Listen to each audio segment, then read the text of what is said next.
So I just couldn't keep away from doing another FPL video. I think I'm addicted. Right now I'm going to try something new. It's FPL versus coming up next.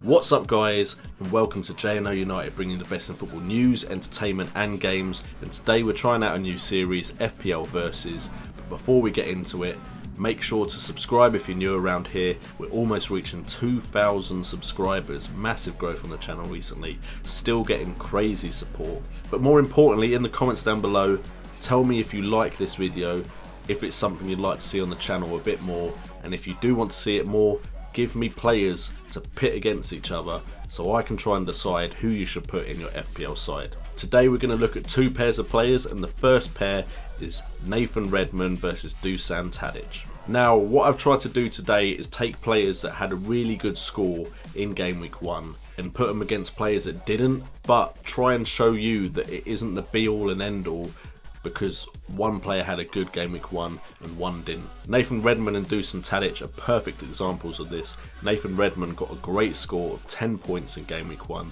whereas Dusan Tadic failed to pick up any major points. Nathan Redmond also comes in at 6 million, where Dusan Tadic will cost you 7.5. So there's a 1.5 million saving there. So it's going to be hard to argue about Dusan Tadic being more worthwhile in your side. If we look at Nathan Redmond, he had 5 attempts on goal, 4 of which came from inside the box. 2 of those shots were on target, giving him a shot accuracy rate of 40% in that game, and a goal conversion of 20%. But where he did fall a bit short was chances created. He had no through balls, but he did create 4 chances for his teammate. It's a bit of a wonder how Southampton didn't score more than 1 goal. If we move on to Dusan Tadic, he had 4 attempts on goal, but only 1 of those attempts came from inside the box. He had 2 shots on target, which gave him a 50% shot accuracy rate, but with no conversion he got 0% there. But he did put 3 through balls through for his teammates and created 6 chances in total. So more of an all-around player there. I think he's going to be very important and central to that Southampton side. Now I would love to be able to argue Dusan Tadic is more important to have in your FPL sides, but I think if Nathan Redmond keeps playing up front, if Southampton don't find another striker, because it doesn't seem like the manager is very interested in playing Austin or Jay Rodriguez next to Shane Long, then I think Nathan Redmond has to win this battle, purely because goals are going to be very important and he's still going to get assists. Now it could be that Dusan Tadic gets more goals and more assists, but at a cheaper price, Nathan Redmond is allowing you to spend more money elsewhere and have a potentially very good £6 million midfielder in your side. So as much as I'd like to say Dusan Tadic should be the long-term option, I think Nathan Redmond is the safer choice because he's cheaper, and I think he potentially could get the same amount of points, or close to the same amount of points as Dusan Tadic, maybe even more. The second pair is from Liverpool, and when I first had this idea in my head to do this series, I was expecting having to put 4 players against each other, but we're only going to focus on 2. We're going to focus on Coutinho and Firmino, the 2 Brazilians. Now Coutinho had an absolutely amazing game week 1, getting 2 goals and being one of the best players you could have had in the game week. He had such a good game week that his price has already risen to 8.1 million. Compare that now to Firmino's 8.5. Potentially, if this bandwagon keeps going, Coutinho could be the same price as Firmino. Coutinho had 3 attempts in that game against Arsenal, 2 of which came from inside the box. That is more than he usually has from inside the box. Coutinho is usually much more of a long distance threat to the goal. All 3 of his shots came on target, which gives him a shot accuracy rate of 100%, and with 2 goals that gives him a goal conversion rate of 66.7%. Add to that he created 2 chances for his team, and you've got a very explosive player there. But, and there's a big but, Coutinho is known for having good underlying stats, but never really getting the big points, purely because he does like to shoot from distance, doesn't usually get into the box that often. He has games where he just seems unplayable, everyone transfers him in and then he lets people down.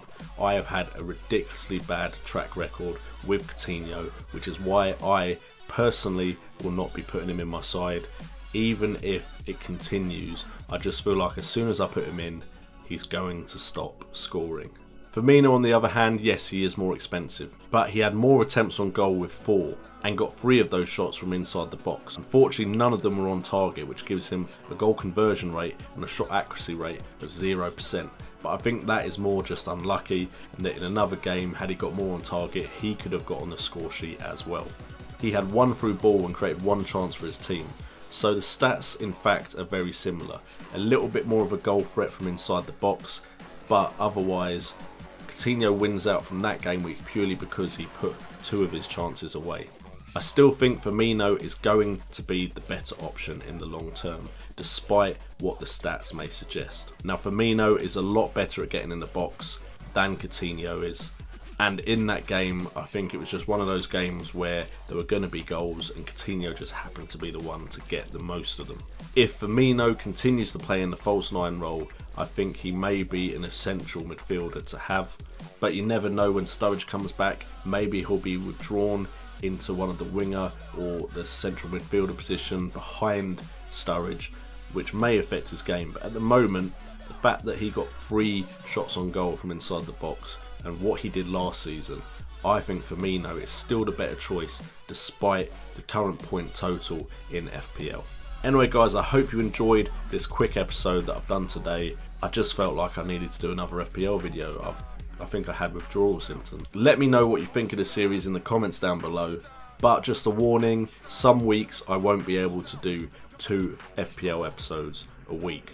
So please understand that work every other week just won't allow me to do it, especially with my daughter now getting older, having to spend more time with her. So this week you got 2 episodes, but next week I'm pretty sure it will only be 1. All that being said, I've been JNO, you've been awesome, and remember, it's all about the game.